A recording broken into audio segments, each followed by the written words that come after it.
Aujourd'hui, je voulais aborder un thème qui est un peu dans l'air du temps.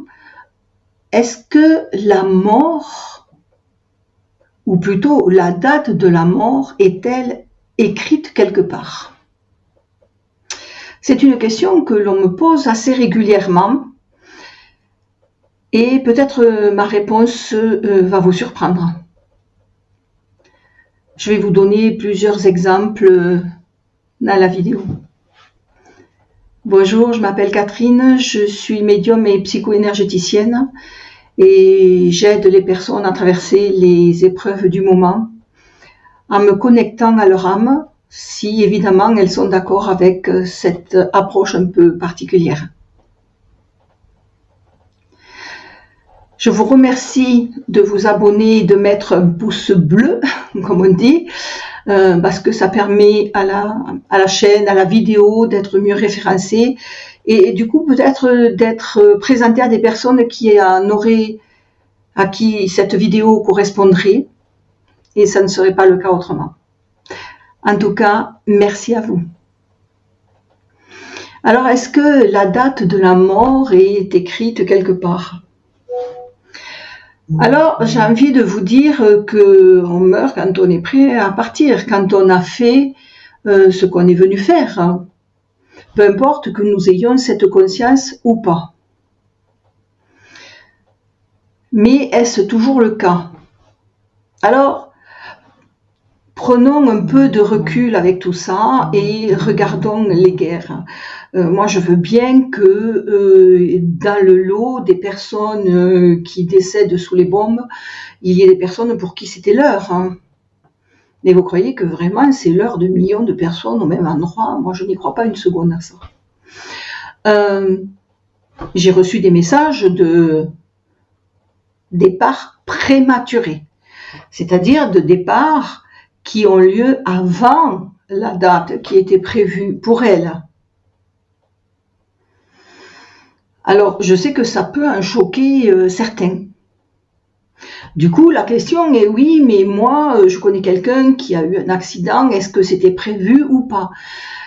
Malheureusement, on ne peut pas répondre de façon générale, mais de façon plutôt individuelle.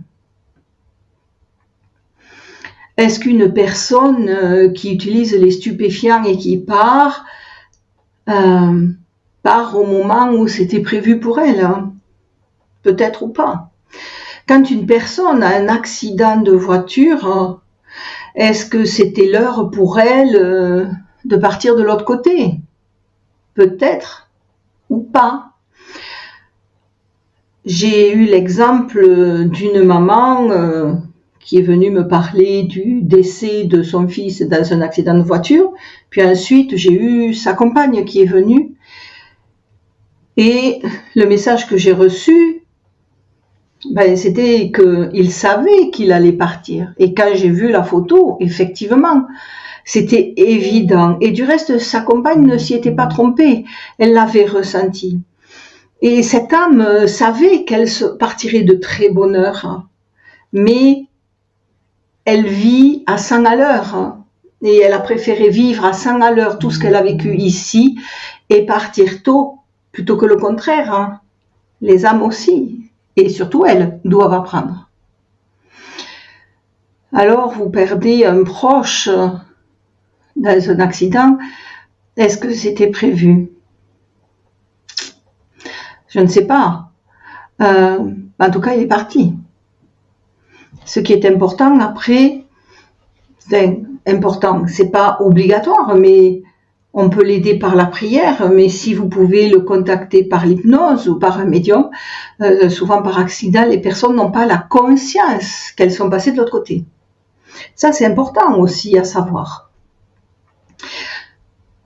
Rappelons-nous quand même que ce qui est compliqué, c'est pour nous ici, ce manque de sens que l'on donne au départ du proche que l'on aimait.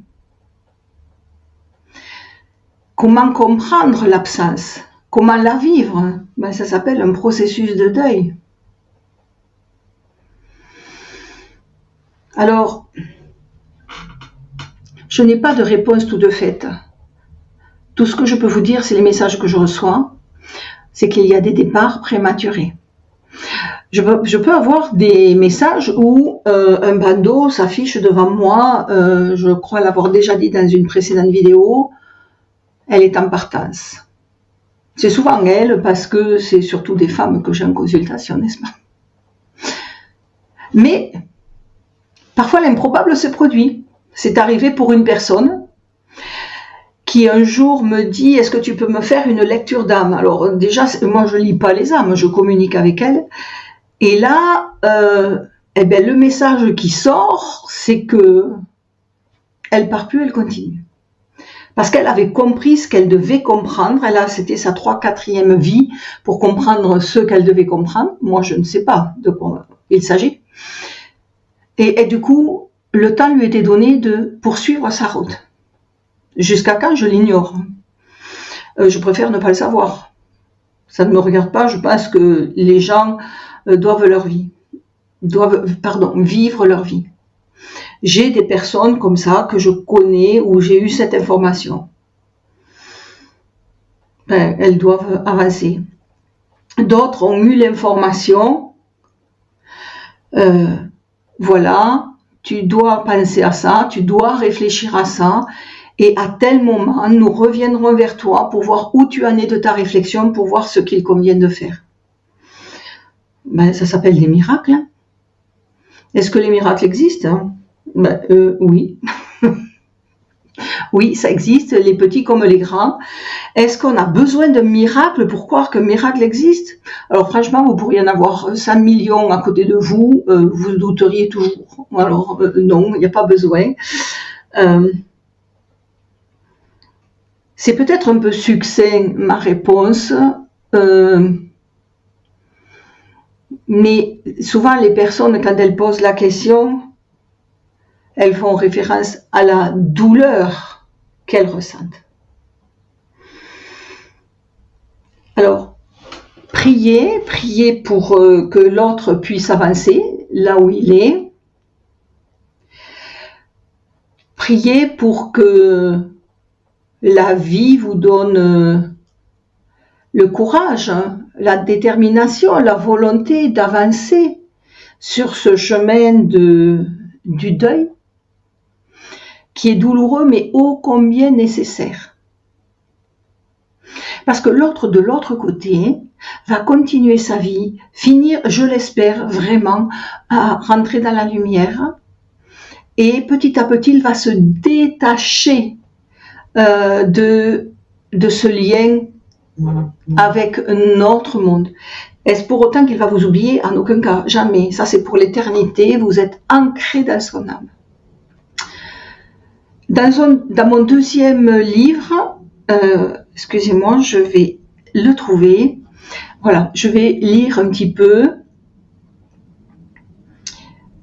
Il m'est donné comme message: la mort des âmes, parce que les âmes peuvent mourir, est une destruction d'une partie du tout. Et quand une âme meurt, le tout se reconstruit, mais il faut reprendre tout à zéro. Et la mort ultime est la disparition du tout. Et mes amis disent, nous ne pouvons le tolérer. Alors, la mort, quitter le corps physique, existe. Est-ce que c'est écrit? Oui. Et pour d'autres, non. Et même quand je reçois ce message, elle est en partance. Le temps le plus long que j'ai vécu, c'est une dizaine d'années. Vous vous rendez compte, la personne, elle a vécu plein de choses en 10 ans.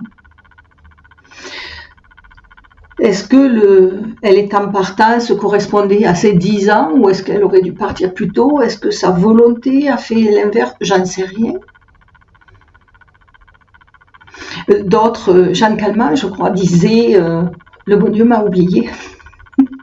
Moi, je crois que même les personnes âgées, elles partent quand elles sont prêtes, à condition de ne pas être maltraitées, hein, de toutes sortes de façons, comme on peut le voir aujourd'hui. Mais si elles sont entourées d'un cadre et d'une famille aimante, bienveillante à leur égard, si les tensions ont pu plus ou moins s'aplanir, parce que de toute façon il y en a dans toutes les familles, eh bien les personnes partent quand elles ont fini ce qu'elles étaient venues faire en tant qu'âmes, et quand leur rôle en tant que membre de la famille, eh bien, peut être transmis tel un flambeau à la génération suivante. Voilà.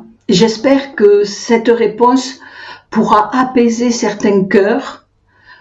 Vous devrez de toute façon faire ce deuil. Les personnes de l'autre côté vont devoir faire leur propre chemin. Mais si vous rentrez dans cette perspective, je ne dis pas qu'on a tous envie de mourir, hein, moi je n'ai pas du tout envie de mourir. Mais si vous rentrez dans cette perspective, ben peu à peu, votre regard va s'ajuster et être dans une autre compréhension qui va s'approcher de la libération. Et du coup, la souffrance va s'atténuer pour laisser la place à la douleur. Vous savez que la souffrance, c'est l'espace de temps qui est entre la douleur et ce que je ressens aujourd'hui. Et quand vous aurez fait ce chemin, ben, vous pourrez dire, oui, mon compagnon, ma compagne, mes parents, mes enfants sont partis, mais aujourd'hui je suis en paix avec ça, parce que je sais où ils sont, j'en ai la certitude, et c'est ok pour moi. À bientôt.